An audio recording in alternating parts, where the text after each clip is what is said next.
Welcome back, beautiful people. In this presentation, we're going to talk about some amazing knowledge of self that has to do with certain powers of your mind that you can use to shape your destiny and create a high-level quality of life for you and your family. So with that being said, let's get directly into this presentation. All right, so as I just said, there are powers of your mind that can be used to help you become the best version of yourself. These powers, once you fully understand them, can be used to help you increase your mental capacity. Why? So you can in turn produce the future that you desire for yourself. And in this presentation, we're going to briefly discuss these two specific powers of your mind so you can better understand them. Why do I want you to better understand them? So you can eventually utilize them to become the best version of yourself. Because if you don't understand them, there's no way you can apply them. And if you don't have this knowledge, what I have to do is I have to present this knowledge to you first. Then I have to help you understand the knowledge. And why do I spend so much time presenting it to you and helping you understand it? Like I just said, so you can eventually apply it. Because applying the knowledge and the understanding is what gives you the experience and makes you a wiser individual and a better decision maker. And to help you build this understanding so you know how to actually utilize these powers of your mind, I'm going to ask you a few specific questions. And the answers to these questions will provide you with the understanding needed so you can actually apply this knowledge in your life and increase your mental capacity and your mental capabilities. And as you can see on the slide in front of you, these questions include: how do I strengthen my mental body? Now, mind you, I'm going to answer these questions throughout the presentation. And like I just said, these answers are going to provide you with understanding. So once again, as you can see on your slide, this is what these questions include. The first one: how do I strengthen my mental body? What type of power does the mental part of my being have? How do I use the mental part of my being to shape my destiny and create the future I want for myself and my family? And the last question: how do I use the power of my mind to control what I think and how I feel? So as we begin, let's start with the simple definition of the word mind. Now, mind is defined as the part of an individual that feels, perceives, thinks, wills, and reasons. And per this definition of the word mind, in this presentation, we're going to deal with the part of your mind that thinks, also known as your thought process. And once again, why are we going to do that? So you can better understand these powerful truths about your mind and eventually use them to their fullest potential. These powerful truths about your mind are also natural laws that can be used to help you do several things. They can be used to help you rewire your brain and build good habits. They can be used to help you determine your future health and happiness. And these powerful truths or natural laws can be used to help you shape your destiny exactly how you desire it. And whether you know it or not, these natural laws, these powerful truths about your mind that we're going to talk about, are affecting you right now in the present. And if you know and understand these natural laws, these powerful truths that govern your mind, you can use them to your advantage. But if you don't know these natural laws and understand that they are working constantly, you can also end up being a victim of them and becoming your own worst enemy. That's why you've heard people say, and you've heard me say, if you know better, you can do better. Because if you know these natural laws, you can use them for your benefit. But if you don't know them, they will definitely use you because they are at work, whether you know it or not. So what are these powers of your mind? These natural laws that can be used to help determine and shape your destiny. Let's take a look at them. The first one of these powers of your mind, as you can see on the slide, states that energy follows every thought you have. Or you can also say, whatever you think on expands. And the second powerful truth, as you can see on the slide, says that there is a thought before every movement you make and before every word you speak. And this truth, especially out of both of these natural laws, will really help you begin to shape your own destiny exactly how you desire it. And I'm going to show you exactly how. And I have to say just one thing before we really dive into these. I want you to keep in mind that you have complete personal control over each one of these laws we're going to talk about. And the more you understand them, the more easier it becomes for you to truly create your own destiny, reverse disease in your life, break bad habits, and actually find balance in all aspects of your being. All right. So, the first power of your mind we will discuss is that energy follows every thought you have. And this thinking or thought process component of your mind is important to understand because it uses a tremendous amount of your personal energy intake. The average adult mind thinks between 15 and 70,000 thoughts per day. And that's crazy because energy follows each one of these thoughts. And if we take the average of these two numbers, 15 and 70,000, it comes out to approximately 42,500 thoughts per day. And if we divide this number of thoughts by the 16 hours of the day in which the average person is awake, it comes out to approximately 2,656 thoughts per hour, 44 thoughts per minute, and one thought every 1.5 seconds. Now, that is a lot of thoughts for people to actually be thinking every day. As a matter of fact, that is too many thoughts, especially if energy follows each one of these thoughts. And what is really scary is that mental health professionals say that 80 to 85% of these thoughts are negative in nature and produce unnecessary stress in your life. And this happens because if you focus your thoughts on negative things long enough, the energy that follows will activate your stress response. This means that 80 to 85% of the thoughts that people are thinking daily are producing unnecessary stress and anxiety and could instead be utilized for more important things in their life. Okay, so how do you fix this? How do you reduce this crazy and unhealthy amount of thoughts? Well, the best way to do this is by performing mind-body exercises that help you strengthen the power of your mind. These exercises show you how to properly reduce your thoughts, especially the thoughts that have no relevance or affect your being in a negative way. Then, the energy you save from reducing these unnecessary thoughts can be used for more high priority things in your life, like your family, your friends, your hobbies, your profession, or any other type of personal growth or personal self development that you are seeking. Remember, wherever your thought goes, your energy follows. Whatever you think on expands. How? Because energy goes directly into it. Now, this is not theory. This is how your mind and thoughts naturally function. Now, obviously, the process of thinking is very important. But as the statistics say, these 15 to 70,000 thoughts per day certainly include thoughts which are unnecessary, waste precious energy, and produce a negative state of mind that can be harmful to your entire being. And we all have these type of thoughts, some more than others.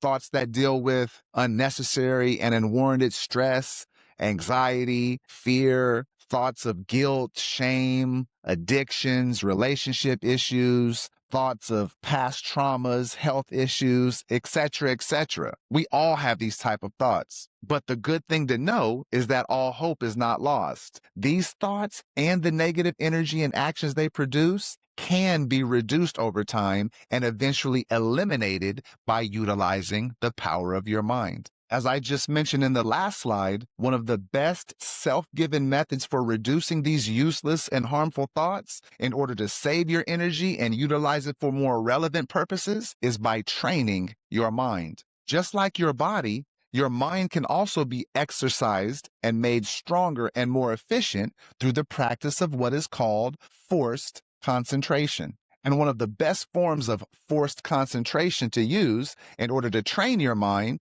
is by performing what is called a breath-focused meditation. This type of brain training is considered a form of mind-body medicine, and it involves a powerful 5-minute mental exercise that focuses your thought and attention on the action of your breath. Whether it is focusing on your breath as you feel it going in and out of your nose, or focusing on your breath as you feel your chest rising and falling with every inhale and exhale. This amazing mind body exercise is simple but powerful. It requires no equipment and it can be done anywhere and anytime. Plus, it has already been proven to help reduce the number of thoughts you have by simply giving your mind a single point of focus to concentrate on, which is your breath. That is why it is called a breath focused meditation. If you use the previous number we already talked about in reference to how many thoughts the average human being has per day, which was about 42,500, and if you break down that average into thoughts per minute, it means that the average adult thinks approximately 220 thoughts in 5 minutes. What this means is that by utilizing this simple 5-minute mind body exercise, you can reduce the 220 scattered thoughts that you would normally think in 5 minutes into one powerful thought, which focuses all its energy directly back into you.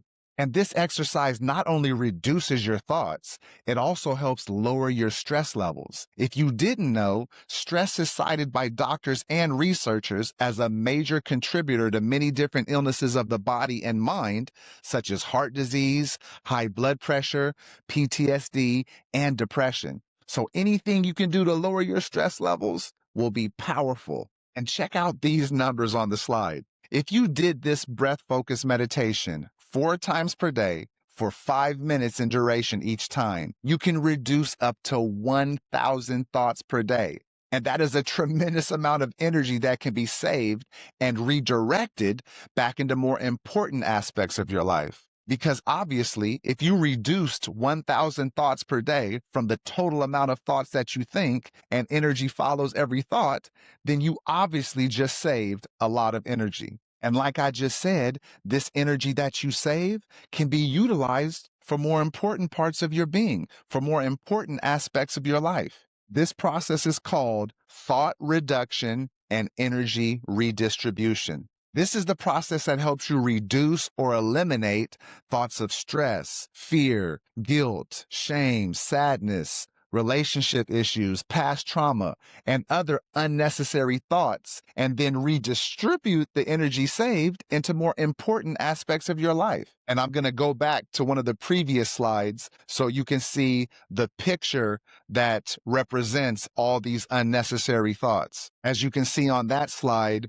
all of those extra small squiggly lines represent unnecessary thoughts, and the thicker black lines represent important aspects of your being and your life that you should be putting most of your thought and energy into. And if you go back and look at the other slide, once you've reduced some of these unnecessary thoughts, it looks like this. Those unnecessary thoughts are reduced, and all the energy you save from reducing these unnecessary thoughts, as you can see on the slide, are now put into aspects of your life that are important, like your family, your profession, your mental and emotional and physical health, all the things in your life that are important to you. Once you reduce those unnecessary thoughts, you can put all that energy you saved into more important aspects of your being. All right. So now let's take a look at the second power of your mind, or natural law, which actually goes directly along with the first one. But still, we have to understand these natural laws separately. Why? Why do you want to look at them separately? So you can fully understand that you are actually in control of these natural laws. You are actually in control of these powers of your mind. And as you can see on the slide, this second power or natural law that we're going to talk about is that there is a thought before every movement you make and before every word you speak. Now, obviously, both of these actions, both moving and speaking, require the use of your muscles, right? Your muscles are what move your body and move your mouth. And what's important to understand is that you choose to move your muscles, whether it's your arm or your jaw or your tongue. This movement starts with a command from your brain that travels through your nervous system to whatever muscle you want to move. That's how the process works. And you have two main types of muscles in your body. You have voluntary muscle that enables your body to move and speak. These are the muscles that you control. And you have involuntary muscle like heart muscle and what's called smooth muscle.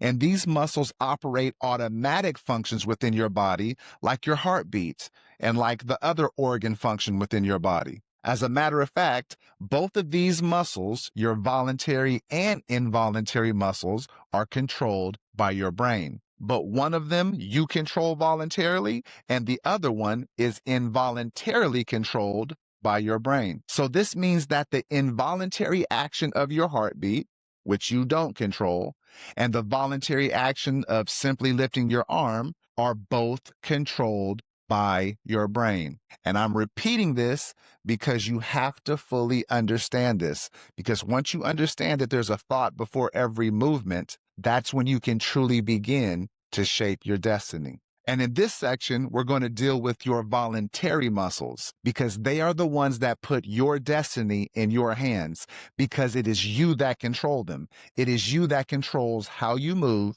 and what you say. Now, I know this might sound easy to understand, but believe me, most people go through their entire life and don't realize that every word they speak and every movement they make is controlled by their thoughts. And that's understandable because the process of your brain sending electrical signals to your muscles which tell them to move is so fast that it's hard to see or be aware that these actions are actually controlled, but they are. And your brain's ability to send numerous signals almost at the same time so we can move and speak makes it even more difficult to see that there is a thought before every one of these movements. But if you want to see your thoughts actually controlling your movement and words, you simply have to slow your movements and words down. And that's exactly what we're going to do right now.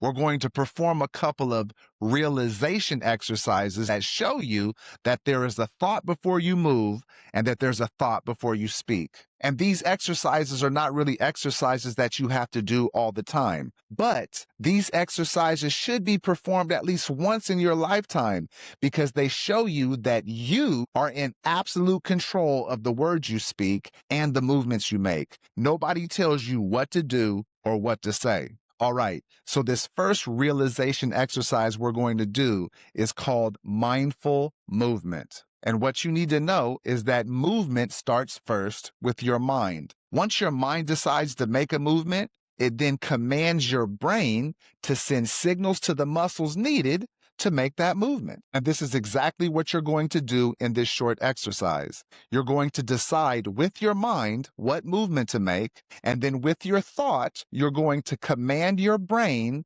to utilize whatever muscles are necessary to make that specific movement. And when you do this slowly, you will be able to see that there is actually a thought before every movement, that your mind is directing each movement that you make. Now, this might seem like an unnecessary exercise, but listen to this. Millions of people die yearly due to food-related excesses and deficiencies in their diet because they do not realize that they control this movement. They control what they put into their mouth. If you understand that you have complete control over what you put in your mouth, then it will help you become a better decision maker when you're deciding what to put in your mouth. And like I said, this is not an exercise you have to do all the time. This is a realization exercise that you should do at least just once, just so you can see that you control your movement. Because learning to control your movement or what you decide to do with your body is what? It's a form of self-mastery. You are supposed to master your stomach. Your stomach is not supposed to master you. Any physical desires you have are supposed to be mastered and enjoyed in balance. They are not supposed to master you. Once you understand this and begin to master the desires of your body, whether it's food, sex, or how much entertainment you intake, you will be able to master anything you put your mind to. How? Because you realize that there is a thought before anything you choose to do, and you control this thought. So the question is, what are you telling yourself to do? Because whatever you tell yourself to do, you will become. So in this realization exercise, the key is slow movement, nothing fast. And what you're going to do in this exercise, as I am guiding you, is simply observe your hand while it is slowly moving. And you're not just going to move it however you want. I'm going to tell you exactly how to move your hand. And then in your mind, you're going to command your brain to send signals to the muscles in your body so you can make this desired movement. So, for example, and don't start now as I'm giving you this example, this is just pre-instruction so you can understand what you're going to do before you do it. So, for example, what I'm going to do is ask you to very slowly make a shape with your pointer finger in the space in front of you. And while you're doing this, I'm going to ask you to observe the movement and the thoughts that control this movement. It's that simple. All right. Are you ready? So let's begin. Let's prove that your mind moves your body and that there's a thought before every movement you make. First, place your hand out in front of you and point at the screen you are looking at. Now, as you are pointing at the screen, think about this. Why is your hand just sitting there pointing at the screen? Because you told it to. You told yourself to lift your arm, extend your finger, and point it at the screen. And then you stopped giving commands. So your arm is sitting there, still pointing at the screen, awaiting further commands. So even in the first step of this exercise, it is obvious to see that there is a thought or a command that comes from the brain before every movement you make. All right, so now let's start some movement. Your hand should still be pointing at the screen in front of you because that was the last command you gave it. And you didn't even give it a verbal command. You gave it a thought command from your thought process. And once your mind decided to make that movement, your brain sent signals to the muscles in your arm and fingers to make that movement. All right, now, when I say begin, I want you to observe this same hand that you have pointing at the screen as you slowly make one big circle with your finger in the space in front of you. And remember to move very slowly.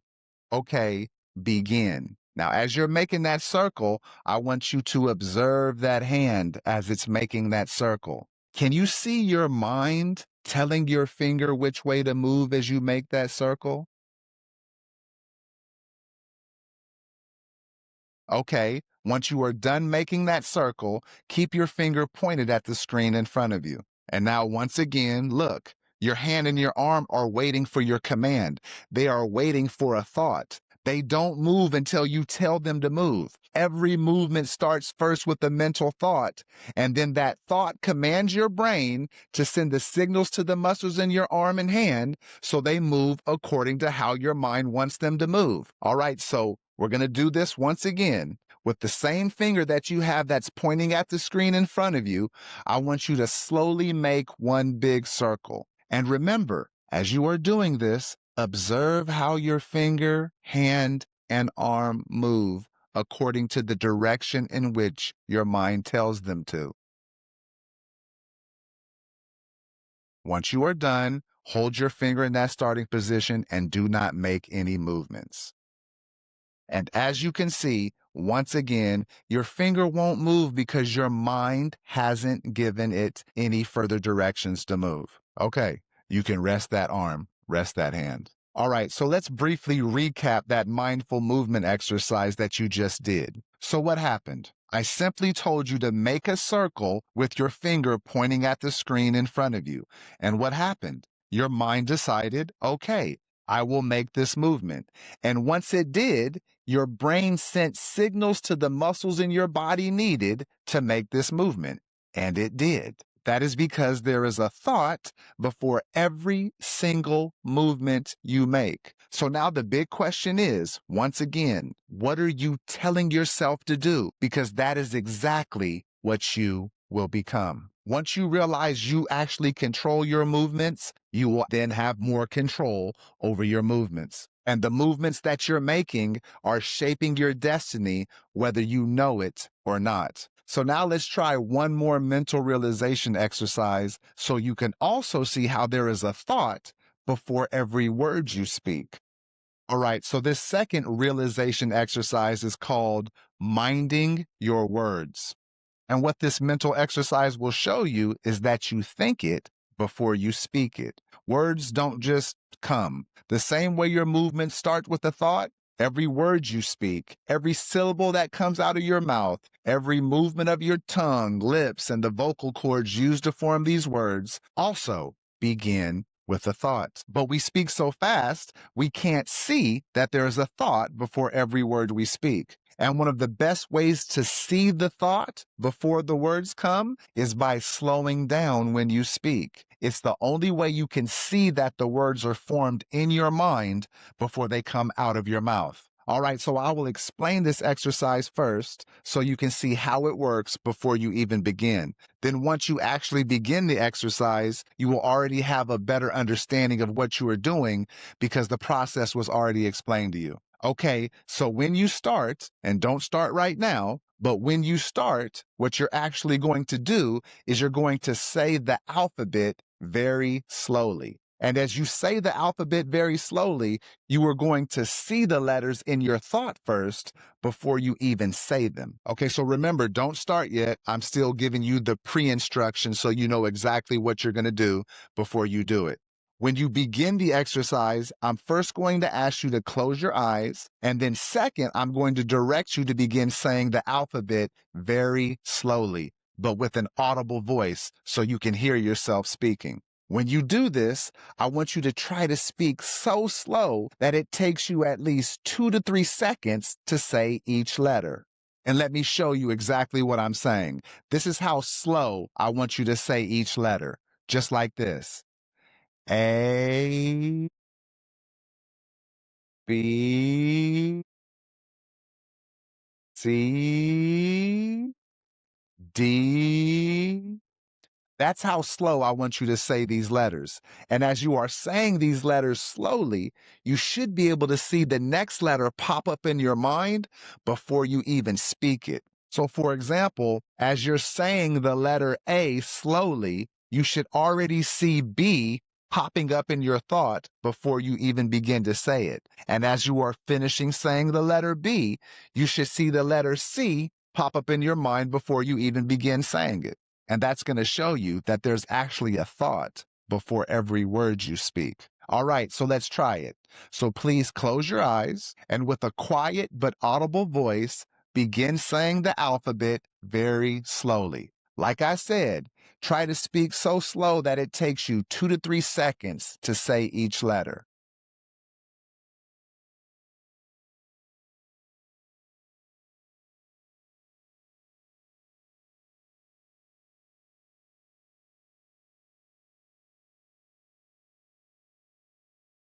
Now, as you are slowly saying the alphabet, can you see the next letter popping up in your mind before you even speak it? If you are going slow enough, you definitely should be able to see the next letter come into your mind before you even begin to speak it.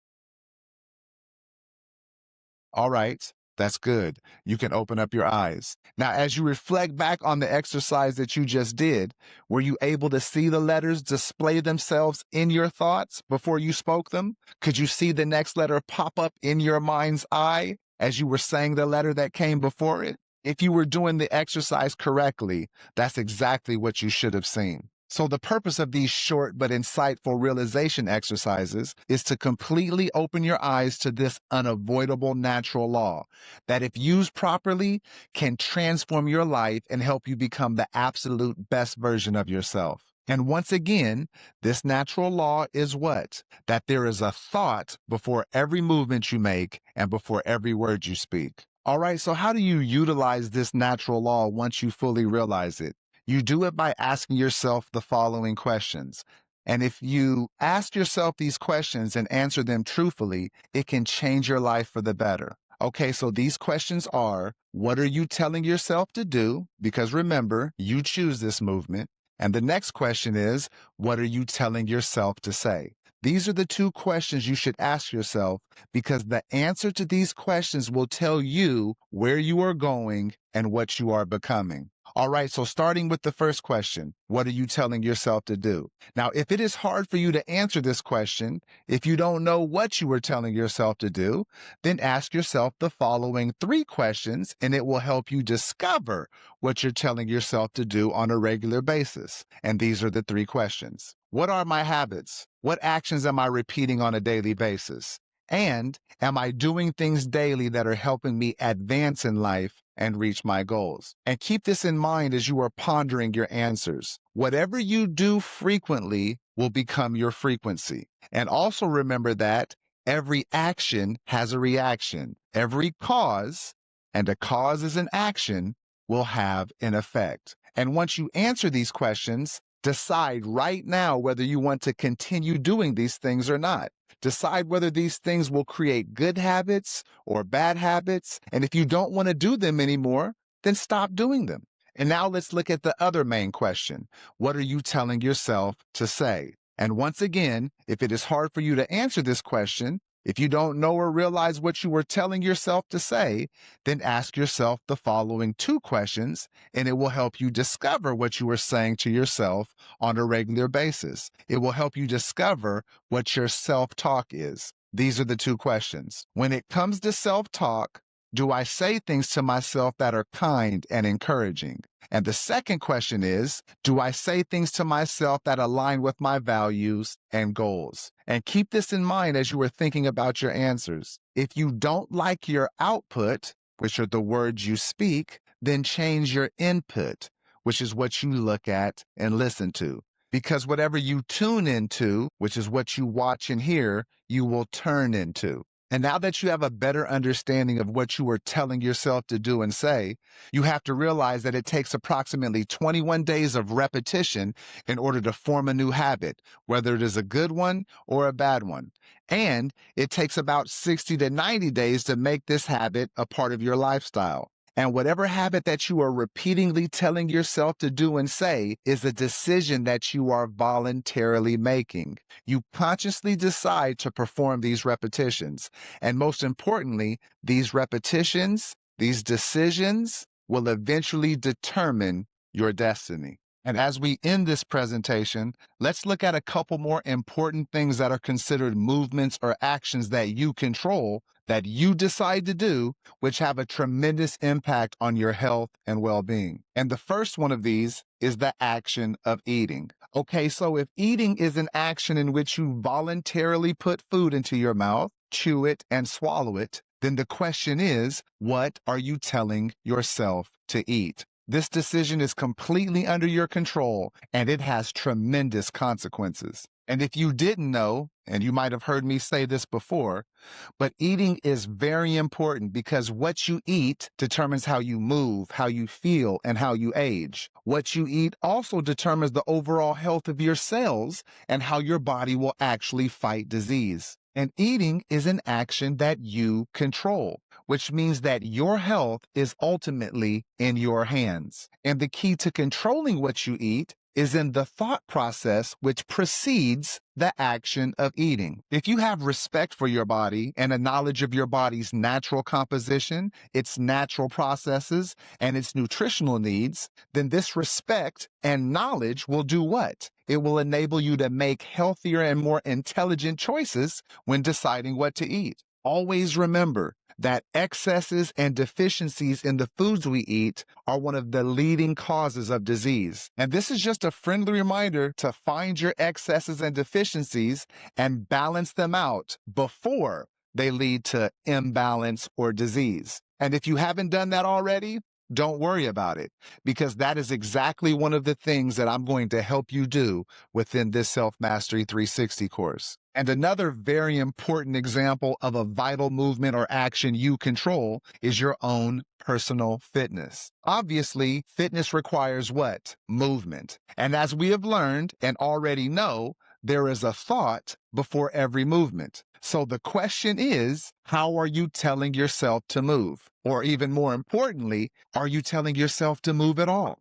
All voluntary physical movement of the body starts with a thought. And once you mentally decide to make the movement, what happens? Your brain commands the muscles in your body to move. So if you're not telling yourself to move, you're not going to move. Basically, if you're not telling yourself to perform some type of fitness, you're not going to do any fitness. And the act of performing fitness provides numerous benefits to your overall health. And at the same time, it can also help reduce your chances of developing diseases that occur much more often in people who move very little or not at all. And please keep in mind that the strength of your individual willpower is determined by your intent. So once again, the question is do you intend to be fit? Is it your intention, goal, or aim to have a strong body and heart? If you make it your goal, aim, and objective to become more physically fit, then your willpower will follow, because where there's a will, there's a way. And if you had problems with finding the energy or drive to perform fitness in the past, don't worry, because throughout this Self Mastery 360 course, you will also be provided with a personal fitness plan that will help you keep moving, stay fit, and become more healthy. You should also have other personal and professional goals that require you to use your willpower, to use your mind, your body, your words, and even your actions to accomplish. Whether it is furthering your education, getting promoted at your job, getting personally fit, changing your diet, simply reading a book, or even opening up your own business. Everybody should have at least one goal, aim, or objective for every aspect of their life that they want to reach or attain. It comes back to the question of intent. What do you intend to do with yourself? Are you happy with where you are physically, mentally, emotionally, socially, financially, and professionally? If not, then what are you telling yourself to do in order to change your circumstances? Most goals you have set for yourself have tasks or duties that must be accomplished daily if you want to actually reach them. And this obviously requires voluntary thinking, movement, and speaking that you control. For example, if you want to get a degree, you have to do what? You have to go to class, you have to do your homework, you have to study for tests, and you have to accomplish all the preliminary requirements necessary to receive that degree. With any goal that you set, there's going to be tasks, duties, and responsibilities that you have to perform in order to reach that goal. And these duties and tasks are going to require you to think, to move, and to speak in order to attain them. And who controls what you say and how you move? You do. So you can reach or attain any goal. You can reach and attain any objective. It all depends on you, because there is a thought before every movement you make, and there's a thought before every word you speak. The question is, what are you telling yourself to do, and what are you telling yourself to say? Your life, your destiny is in your hands. Just like you heard me say at the beginning of this video, your destiny is shaped by what you decide to do today. The only person possible of stopping you from fulfilling your dreams or ambitions is you. All right, beautiful people, that ends this presentation on the power of your mind. Much love, and I'll see you in the next video.